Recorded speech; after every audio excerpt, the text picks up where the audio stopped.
नमस्कार। For your information, सहज, सरल और संक्षिप्त के इस नए अंक में आपका आपके परिवार के साथ स्वागत है। आइए नज़र डालते हैं आज की उन सुर्खियों पर जो हमारे और आपकी जानकारी के लिए ज़रूरी हैं। पहले राष्ट्रीय खबरों पर एक नज़र। यूक्रेन में युद्ध के बीच फंसे 21 वर्षीय भारतीय छात्र की गोलाबारी में मौत हो गई। रूस द्वारा किए गए हमले में मारे गए छात्र का नाम नवीन शेखरप्पा है और वो कर्नाटक का रहने वाला था। रूस और यूक्रेन के बीच छिड़े युद्ध में भारतीय छात्र की मौत पर पीएम मोदी ने दुख व्यक्त किया है। उन्होंने मृतक नवीन के पिता से फोन पर बात करके दुखी परिवार को सांत्वना दी। रूस यूक्रेन युद्ध के बीच हजारों भारतीय छात्र यूक्रेन में अभी भी फंसे हुए हैं। बताया जा रहा है कि 2 दिन पहले ही नवीन ने अपने पिता से वीडियो कॉल के जरिए बात भी की थी। चुनाव। अद्भुत, अकल्पनीय, अविश्वसनीय जैसे शब्द अपना अस्तित्व खोज रहे थे। भगवाधारी योगी आदित्यनाथ के आभा मंडल में खो रहे थे। चारों ओर बस यही गूंज रहा था, एक ही नारा, एक ही नाम, भगवाधारी जय श्री राम। गोरखपुर की सबसे व्यस्त सड़क पर लोग अपने घर जाने के लिए नहीं चल रहे थे, बल्कि अपने प्रिय मुख्यमंत्री योगी आदित्यनाथ के स्वागत के लिए ठहर से गए थे। उनके अपने योगी का रोड शो जो था, सड़क पर उमड़ा कार्यकर्ताओं का भीड़ चुनाव को लेकर बड़ा संदेश दे रहा था। पहले से तय कार्यक्रम के अनुसार सोमवार की शाम 4:30 बजे टाउन हॉल तिराहे पर मुख्यमंत्री योगी आदित्यनाथ के रोड शो की पूरी तैयारी थी। चारों ओर आएंगे तो योगी ही, जो राम को लाए हैं हम उनको लाएंगे जैसे गीत अनवरत गूंज रहे थे। सुबह से शाम तक 6 जनसभा करने के बाद जैसे ही योगी वहां पहुंचे, कार्यकर्ताओं का उत्साह चरम पर था। गोरखपुर ग्रामीण के प्रत्याशी विपिन सिंह, सांसद रवि किशन, अलवर के सांसद बालकनाथ, नगर विधायक डॉक्टर राधा मोहन दास अग्रवाल के साथ योगी रोड शो के रथ पर सवार होकर चले तो उमड़ा जनसैलाब उनके पीछे हो लिया। जिधर देखो भगवा ही भगवा, जय श्री राम के नारों के बीच लोग गाते झूमते आगे बढ़ रहे थे। अंतर्राष्ट्रीय खबरों पर एक नजर। रूस के यूक्रेन पर हमले को आज छठा दिन है। रूसी सेना यूक्रेन के कई शहरों में बमबारी और सड़क पर गोलीबारी कर रही है। इस बीच यूक्रेन के राष्ट्रपति के सलाहकार ओलेक्सी एस्ट्रोजेविच ने कहा कि रूसी सेना कीव और यूक्रेन के दूसरे सबसे बड़े उत्तर पूर्वी शहर खार्किव को घेरने की कोशिश कर रही है।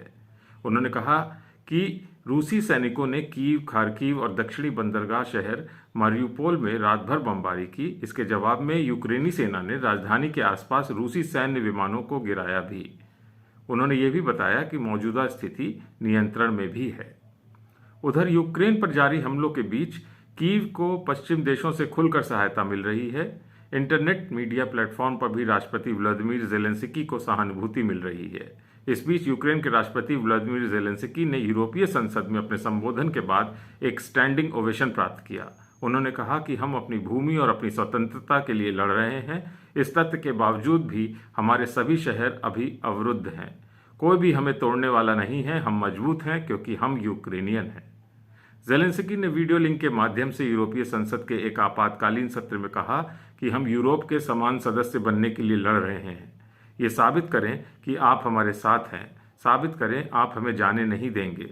साबित करें कि आप वास्तव में यूरोपीय हैं और फिर जीवन मृत्यु पर जीत हासिल करेगा और प्रकाश अंधेरे पर जीत हासिल करेगा।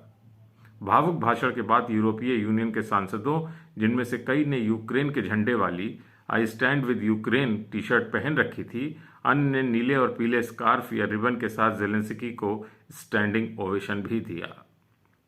अर्थ जगत से। पिछले साल देश में अति संपन्न लोगों की संख्या में 11% की बढ़ोतरी हुई है। इसमें उन इंडिविजुअल को शामिल किया गया है जिनकी संपत्ति $3 करोड़ यानी 226 करोड़ रुपए है। शेयर बाजार में तेजी और डिजिटल क्रांति को इसकी बड़ी वजह माना जा रहा है। अरबपतियों की संख्या की बात करें तो भारत तीसरे स्थान पर पहुंच गया है। 748 अरबपतियों के साथ अमेरिका जहां शीर्ष पर है, वहीं चीन में इसकी तादाद 554 है, जबकि भारत में इसकी संख्या 145 है। संपत्ति सलाहकार फर्म नाइट फ्रैंक द्वारा जारी की गई द वेल्थ रिपोर्ट 2022 में कहा गया कि भारत में इनकी संख्या 2021 में बढ़कर 13,637 हो गई, जो कि पिछले वर्ष की तुलना में 1,000 ज्यादा थी। अति संपन्न लोगों के मामले में प्रमुख भारतीय शहरों की बात करें तो इस पायदान में बेंगलुरु अव्वल पे है। 226 करोड़ रुपए से अधिक की संपत्ति वाले अमीरों की संख्या वाले शहरों में सबसे अधिक 70.1% के साथ बेंगलुरु, दूसरे नंबर पर दिल्ली और तीसरे नंबर पर मुंबई 9% के साथ खड़ा है। खेल जगत से।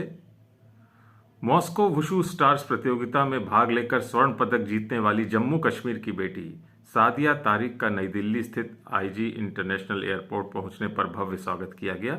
सबसे पहले उसने कहा कि तिरंगे के नीचे खेलना बड़े सौभाग्य की बात होती है। सादिया ने स्वर्ण पदक जीतकर देश के नाम पर जो 4 चांद लगाए हैं, उससे भविष्य में भी उन पर निगाहें टिकी हुई हैं। Good to know. बात 92 वर्षीय उस महिला की जिसने कचरे और प्लास्टिक वेस्ट को एक नया जीवन दिया। चेन्नई की रहने वाली 92 वर्षीय जानकी विश्वम अपना समय प्लास्टिक की थैलियों और कचरे से टेबल मैट, टोस्टर कवर और पाउच जैसी विभिन्न उत्पाद बनाने में बिताती हैं।